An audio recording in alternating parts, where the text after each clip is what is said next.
ये वीडियो मैं पिछले 2 हफ्ते से बनाने की कोशिश कर रहा था, बट किसी न किसी वजह से ये लेट होती जा रही थी। पर अब आखिरी दिन है, अब नहीं बनाया तो फिर आईपीएल चालू हो जाएगा, आईपीएल में सब लोग बिज़ी हो जाएँगे, मेरा भी मन नहीं करेगा, इंडिया टीम की बात लेके आओ आईपीएल के बीच में। मैं उन फैन्स की बात नहीं कर रहा हूँ, जिनका रोज़ का यही काम होता है, हाय धोनी भगवान है, रोहित शर्मा भगवान है, कोहली भगवान है, तेंदुलकर भगवान है। मैं उन फैन्स की बात कर रहा हूँ, जो कहते हैं हाँ, ये सब अच्छे प्लेयर हैं, महान प्लेयर हैं, ग्रेट प्लेयर हैं, पर प्लेयर हैं। इन फैन्स को सबको पता है कि गंभीर ने जब भी क्रेडिट वाली बात करी है, तो उसने ये नहीं कहा है कि उससे क्रेडिट धोनी से छीन लो और मुझको दे दो। गंभीर ने हमेशा ये कहा है कि धोनी को दे रहे हो तो बाकी सबको भी दो। अकेले धोनी ने वर्ल्ड कप नहीं जिताया है, युवराज सिंह ने जिताया है, ज़हीर खान ने जिताया है, मैंने भी जिताया है। और ये कहीं वो धोनी से नहीं कह रहा है कि जाके तुम जाके सबसे बोलो कि तुमने अकेले नहीं जिताया, पूरी टीम ने भी जिताया है। वो मीडिया वालों से कहता है जिन्होंने एक बाप बना लिया था।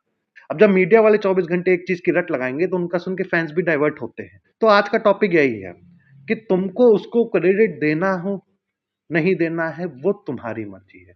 पर जो काम उसने करा है, उसका क्रेडिट तुम उससे नहीं छीन सकते।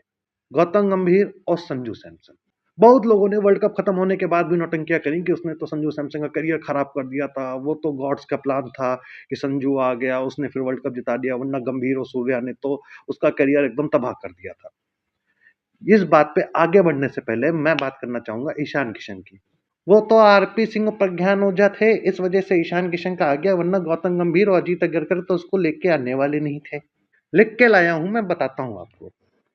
आईपीएल 2025 में ईशान किशन की परफॉर्मेंस ये सब गिना रहा हूँ। रन 354, इनिंग 13, स्ट्राइक रेट 152 का, एवरेज 35 का। उसके बाद काउंटी डिवीजन 1 खेला जो टेस्ट फॉर्मेट था, 164 रन बनाए 2 इनिंग में, 72.57 का स्ट्राइक रेट था और 82 का एवरेज था। ईरानी कप खेला जो भी एक टेस्ट फॉर्मेट है, 36 रन बनाए 2 इनिंग में, 45.57 का इनका स्ट्राइक रेट था, 18 का एवरेज था। उसके बाद रणजी खेला इन्होंने 246 रन बनाए 3 इनिंग में, 68.14 का इनका स्ट्राइक रेट था, 82 का एवरेज था। फिर आता है South Africa A versus India A. ये ओडीआई फॉर्मेट में था, 70 रन इन्होंने बनाए 2 इनिंग में, 79.55 का स्ट्राइक रेट था, 35 का इनका एवरेज था। उसके बाद आता है स्मैट जिसमें इन्होंने 517 रन बनाए, 10 इनिंग खेली, 197.77 का इनका स्ट्राइक रेट था, 57-58 का एवरेज था।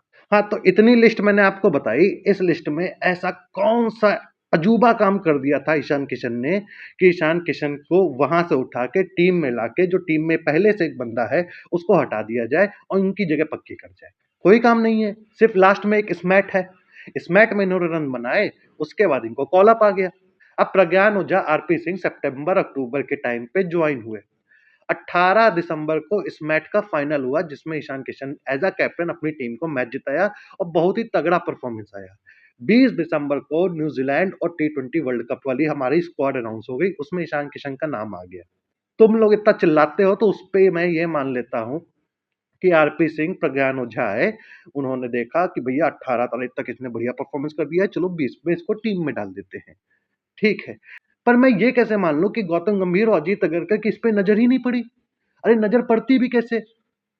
अगर परफॉर्मेंस आ रही होती तो पड़ती ना, जब परफॉर्मेंस आई तो टीम में आए।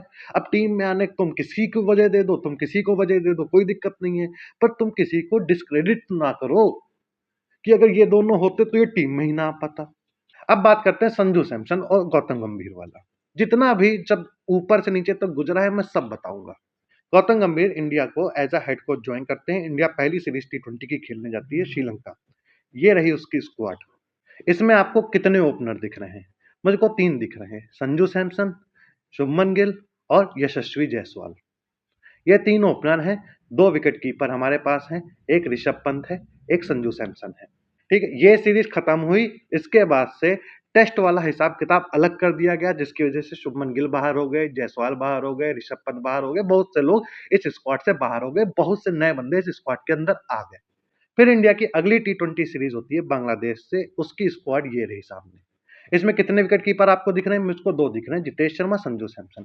इसमें कितने ओपनर आपको दिख रहे हैं? मेरे को 2 दिख रहे हैं, अभिषेक शर्मा, संजू सैमसन। फिर इंडिया साउथ अफ्रीका टी20 खेलने जाती है।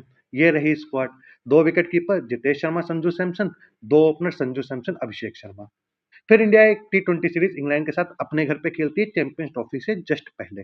ये रही उसकी स्क्वाड। कितने विकेट कीपर दिख रहे हैं? 2 दिख रहे हैं। जितेश शर्मा यहाँ से हट गए, ध्रुव जुरैल आ गए, संजू सैमसन और अभिषेक शर्मा 2 ओपनर हैं यहाँ पे। फिर चैंपियंस ट्रॉफी हुआ, आईपीएल के बाद फिर सीधे आ जाते हैं अब एशिया कप पे। अब एशिया कप हुआ है सितंबर में। सितंबर, अक्टूबर, नवंबर, दिसंबर, जनवरी और फरवरी, 6 महीने मान लो, 6 महीने बचे हैं और अभी तक हमारी स्क्वाड कंप्लीट नहीं हो पाई है। मेरे को ये समझ में नहीं आ रहा है कि पता है इतने बड़े-बड़े लोग बैठे थे, सबने बातें कर डाली, किसी की इस बात पे नज़र क्यों नहीं गई कि अभी तक हमारे पास हमारा तीसरा ओपनर नहीं है। हाँ, 15 की स्क्वाड में आप 2 ओपनर सिर्फ लेके नहीं जाओगे, आप कम से कम 3 ओपनर लेके जाओगे। अगर एक को हल्की-फुल्की कुछ भी निगल-पिगल वाली चोट आ जाती है जिससे उसको रूल्ड आउट भी नहीं करा जा सकता है, तो आप कहाँ से अपना अगला ओपनर लेके आओगे? अगर स्क्वाड में तीसरा ओपनर नहीं रहेगा तब तो एक मजबूरी बन जाएगी ना कि अगर निगल भी आया है, हल्की-सी चोट भी लगी है, तो उसको पहले रूल्ड आउट करो फिर नया ओपनर लेके आओ। इंडिया को अब यहाँ पे लाना है अपना तीसरा ओपनर, जो इंडिया ने सोचा कि चलो शुभमन गिल को लाते हैं क्योंकि श्रीलंका वाले दौरे में वो वाइस कैप्टन था। अब यहाँ पे बहस हो सकती है कि गिल को क्यों लाए, जायसवाल को क्यों नहीं लाए, ऋतुराज को क्यों नहीं लाए, इसको नहीं लाए, उसको नहीं लाए, वो बहस हो सकती है पर एक तीसरा ओपनर आना ज़रूरी था। अब ये रही एशिया कप की स्क्वाड, इसमें देखो 3 ओपनर हमारे पास हैं, अभिषेक, गिल, संजू सैमसन, 2 विकेट कीपर हमारे पास हैं, जितेश शर्मा, संजू सैमसन। एशिया कप में गिल को ओपनिंग भेजा गया अभिषेक शर्मा के साथ और संजू सैमसन को डाउन द ऑर्डर रखा गया। उसकी पोजीशन चेंज करी गई। मेरे ख्याल से कप्तान को भी मालूम था, कोच को भी मालूम था कि पोजीशन चेंज हो रही है, प्लेयर को सेटल होने में टाइम लगेगा, इसलिए एशिया कप के सारे मैच संजू सैमसन को खिलाए गए।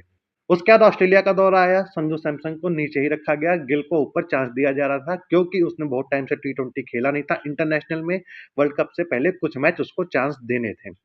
अब बात ये भी यहाँ पे आती है कि हम जो अपना सेकंड विकेट कीपर लेके जितेश शर्मा चल रहे हैं, वो बहुत टाइम से लेके चल रहे हैं। बांग्लादेश के साथ जब टी20 इंडिया ने खेला तब था, साउथ अफ्रीका के साथ जब खेलने गई तब भी था, इंग्लैंड में ध्रुव जुरैल आ गया था, फिर एशिया कप में भी जितेश शर्मा था। अब तक उसने एक भी मैच नहीं खेला था। अब उसको भी कुछ मैच टाइम देना पड़ेगा। इसलिए उसकी और संजू सैमसन की रिप्लेसमेंट कर रहे थे बीच-बीच में। कभी संजू आ जाता था, जितेश नहीं रहता था, कभी जितेश आ जाता था, संजू नहीं रहता था। ऐसा ऑस्ट्रेलिया वाले दौरे में करा, फिर जब साउथ अफ्रीका अपने घर खेलने आई तब हुआ। उसके बाद होता है मिरेकल। ईशान किशन सैयद मुश्ताक अली ट्रॉफी में फोड़ देता है। अब अगर ईशान किशन को ये लोग टीम में लेके आते हैं, तो एक साथ 2 प्रॉब्लम सॉल्व हो जाती है। एक तो इनको ओपनर मिल जाता है, दूसरा वही बंदा विकेट कीपर भी होता है। न्यूजीलैंड वाली सीरीज आती है, संजू सैमसन को वापस ओपनिंग पे प्रमोट करा जाता है और ईशान किशन से कहा जाता है तुम फर्स्ट डाउन खेलो। वहाँ पे संजू सैमसन नहीं चलते हैं, ईशान किशन वहाँ पे फोड़ना चालू कर देता है। अब आता है वर्ल्ड कप का पहला मैच यूएसए के अगेंस्ट, इसमें Ishan Sharma as an opener आते हैं, एज अ विकेट कीपर आते हैं, संजू सैमसन टीम में नहीं होते हैं। अगला मैच होता है नामीबिया के खिलाफ, अभिषेक शर्मा यहाँ पे प्रेजेंट नहीं होते हैं, तो उनकी जगह संजू सैमसन को लेके आया जाता है। संजू सैमसन वहाँ पे ताबड़तोड़ रन बनाते हैं, जो टीम की डिमांड रहती है। भले तुम 10 पे आउट हो जाओ, भले तुम 15 पे आउट हो जाओ, रन तुमको तेज बनाने हैं। फिर अभिषेक शर्मा वापस आता है स्क्वाड में, संजू सैमसन को फिर अलग कर दिया जाता है।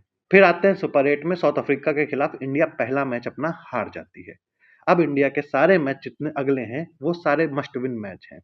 ये मेरा पीओवी है, आपका कुछ अलग। जिस प्लेयर को कोच कब से बैक करता आ रहा था, उसकी तारीफों के पुल उसने कहाँ-कहाँ बाँधे हैं, ये हम सबको पता है। अगर वो कह रहा है कि संजू, देख भाई, नहीं हो पा रहा था, थोड़ा ब्रेक चाहिए था, थोड़ा ब्रेक भी मिल गया, अब टीम को तेरी ज़रूरत है, मुझको पता है तू कर लेगा, जा कर। फिर से जो न्यूजीलैंड के साथ सीरीज हुई थी उसी टाइप की प्लेइंग 11 बनी। ईशान किशन को नंबर 3 करा गया, उसके नीचे सूर्या, उसके बाद जैसे-जैसे विकेट गिर रहे थे अपने हिसाब से सबको भेजा जा रहा था और ऊपर आ गए ओपनिंग पे संजू सैमसन। पूरे 2 साल गंभीर ने फ्लेक्सिबिलिटी के नाम पे टीम चलाई और सबने उसको गरियाया। एक तरफ से उसको गरियाया। पर काम क्या आया? फ्लेक्सिबिलिटी काम आई। तिलक वर्मा नंबर 6 पर भी बैटिंग कर रहा है, तिलक वर्मा नंबर 5 पे भी बैटिंग कर रहा है। शिवम दुबे नंबर 4 पे भी आ रहा है, शिवम दुबे नंबर 7 पे भी खेल रहा है। कोई ये नहीं देखेगा कि अपनी टीम कितनी स्ट्रांग थी कि किसी को कहीं भी खिला दो, सब उस जगह खेलने के लिए फिट हैं। क्योंकि 2 साल में उसने ये करवा दिया है कि अगर टीम को ज़रूरत होगी तो तुमको नंबर 3 भी खेलना पड़ेगा, नंबर 7 भी खेलना पड़ेगा, हो सकता है किसी मैच में बाहर भी बैठना पड़े। अब किसी को अगर इतना समझ में नहीं आ रहा है कि एशिया कप से संजू को जो डाउन द ऑर्डर रखा गया वो इसलिए रखा गया ताकि वो टीम में तो रहे पर हमको एक अलग से ओपनर भी ट्राई करना है। वो कब ट्राई करेंगे, कब लेके आएंगे उसको? उसको लाना जरूरी था, उसको लाया गया तो सिर्फ दो ऑप्शन बचते थे, या अभिषेक को हटाओ या संजू को हटाओ। अभिषेक मुझको लगता है उतना वर्सेटाइल नहीं है कि वो ओपनिंग के बजाय कहीं और खेल ले, उसको ओपनिंग रखा गया। संजू पे भरोसा था, जिस पे भरोसा होता है ना उसी को ऊपर नीचे दाएं बाएं किया जाता है। क्योंकि बाकी टीमें देख लो जो आई थी, सबके पास 2 से 3 विकेट कीपर हैं और 3 से 4 ओपनर के लिए बंदे हैं। एक अपनी ही टीम थी जो श्रीलंका वाले दौरे के बाद से और एशिया कप तक उसके स्क्वाड में सिर्फ 2 ही ओपनर होते थे। भाई 11 की टीम बनती है, उसके बाद जो 4 एक्स्ट्रा लिए जाते हैं उसमें एक विकेट कीपर एक्स्ट्रा होता है, एक बॉलर एक्स्ट्रा होता है, एक मिडिल ऑर्डर एक्स्ट्रा होता है, एक ओपनर एक्स्ट्रा होता है। हमको क्या फायदा मिला? हमको एक ही प्लेयर में ओपनर और विकेट कीपर मिल गया। अब एक बॉलर हमने रख लिया था, 2 हम लोग मिडिल ऑर्डर बैट्समैन रख सकते थे, जिनको ऑलराउंडर भी कह लो आप लोग, जो थे हमारे वॉशिंगटन सुंदर और हर्षित राणा। अगर वर्ल्ड कप का पहला मैच लेके चलो तो 11 तो हटा दी, जो 4 बचे, संजू सैमसन एक विकेट कीपर ओपनर हमारा एक्स्ट्रा था, फिर बॉलर में हमारे पास एक कुलदीप एक्स्ट्रा था और जो 2 बच रहे थे उसमें हमारा एक वॉशिंगटन सुंदर था जो स्पिनर ऑलराउंडर था और दूसरा हमारा हर्षित राणा होना था जो एक फास्ट बॉलिंग ऑलराउंडर आता। पर हर्षित राणा के चोट हो गई तो टीम के हिसाब से टीम को क्या जरूरत थी? टीम के हिसाब से एक फास्ट बॉलर और लेके आ गए थे जो था सिराज। तो टीम हवा में नहीं बनाई जाती है, टीम बनाने के लिए पचासों मीटिंगें होती हैं, 50 लोग अपने-अपने प्लेयर लेके आते हैं, बताते हैं ये, सिर्फ समोसे बैठ के वहाँ नहीं खाए जाते हैं।